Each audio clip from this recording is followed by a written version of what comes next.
This week, student protests in Quebec passed the 100-day mark. Marches in downtown Montreal have become a nightly occurrence, often accompanied by violence. Some schools have been untouched. No walkouts, no canceled classes. Other campuses were effectively shut down weeks ago, mostly through student votes, but also through less democratic means.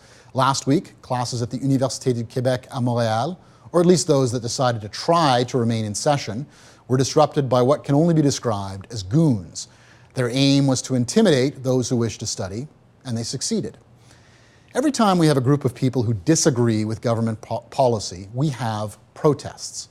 This is not weird or aberrant, and it isn't necessarily even a problem. This is, as protesters love to remind us, what democracy looks like.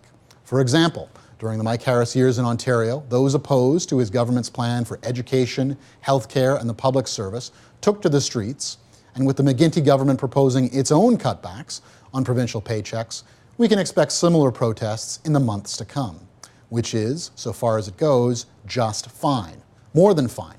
It's how our system is supposed to work. I don't think many of us would want to live in a country where airing grievances against the government was a crime rather than a right.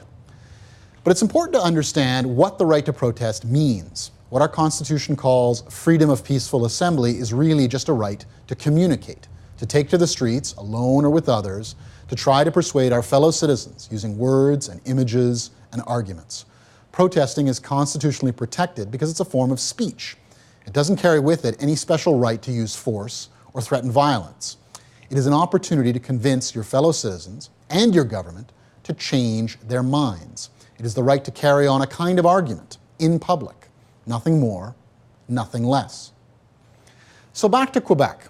Student protesters want to see university tuition frozen.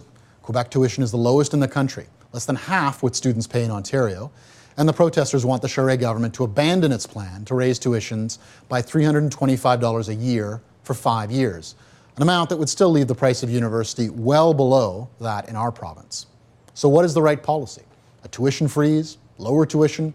How about zero tuition? All are legitimate choices, and student groups are perfectly within their rights to put them forward. Students even have the right to stop attending classes in protest, though the right of peaceful assembly offers no cover for anyone who wants to prevent his neighbor, who may have different ideas about the appropriate tuition level, from going to school. As for which policy is best, lower tuition, higher tuition, frozen tuition, or no tuition at all, that is a matter for debate. But as to how to decide the question, or any other question of policy, on that there can be no debate.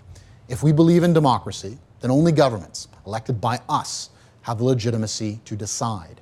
They may legislate a policy that you disagree with, but your belief, however strongly held, cannot trump the law.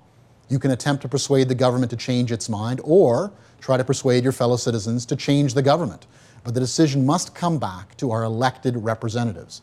In a democracy, nothing can be settled in the streets. All of our rights and all of our hard-won freedoms are in jeopardy if we fail to understand that. For The Agenda with Steve Paikin, I'm Tony Keller. Support Ontario's public television. Donate at tvo.org.